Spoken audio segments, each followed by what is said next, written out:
Hi everyone, welcome to our channel cutlery cravings.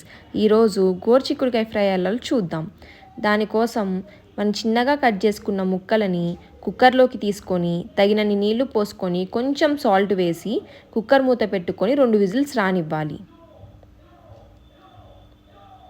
Whistle అంతా పోయిన తర్వాత మూత తీసుకొని గోరుచిక్కుడిని వడగట్టుకొని పక్కన పెట్టుకోవాలి. ఇప్పుడు ఒక కడాయి పెట్టి అందులోకి కొంచెం నూనె పోసి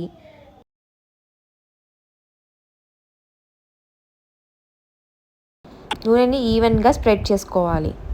నూనె వేడెక్కిన తర్వాత అందులోకి పోపు దినుసులు వేసుకొని వేయించుకోవాలి. పోపు దినుసులు బాగా వేగిన తర్వాత అందులోకి మనం సన్నగా తరిగి పెట్టుకున్న ఒక పెద్ద ఉల్లిపాయ, కొంచెం కరివేపాకు వేసుకొని బాగా కలుపుకోవాలి.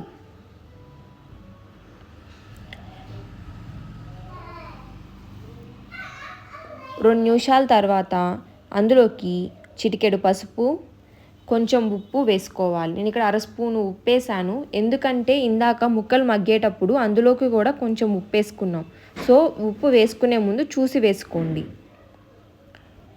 ఉల్లిపాయలు ఇలా మగ్గిన తర్వాత అందులోకి మనం ముందుగా వడగట్టి పెట్టుకున్న గోరుచిక్కుడుకాయలను వేసుకొని బాగా కలుపుకోవాలి.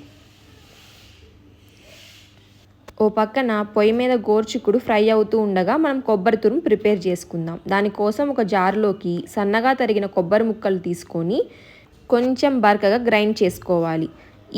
ఈ కన్సిస్టెన్సీలో గ్రైండ్ చేసుకుంటే సరిపోతుంది. ఒక 5 నుంచి 10 నిమిషాలు గోరుచిక్కుడుకాయలని వేయించిన తర్వాత అందులోకి మనం గ్రైండ్ చేసుకున్న కొబ్బరిని, అలానే 1 టేబుల్ స్పూన్ కారాన్ని వేసుకొని కలుపుకోవాలి. నేను ఇక్కడ గింజల గొడ్డు కారం వేసాను. ఇది నేను ఇంట్లోనే ప్రిపేర్ చేసేది. కావాలంటే కమెంట్ చేయండి, నేను రెసిపీ చెప్తాను. ఇప్పుడు మూత పెట్టి కొంతసేపు మగ్గనివ్వాలి.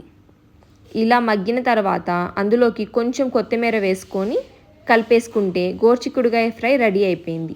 ఇలా చేస్తే గోరుచిక్కుడుకాయ అంటే ఇష్టం లేని వాళ్ళు కూడా ఈజీగా అన్నంలో తినేస్తారు. అంతే అండి.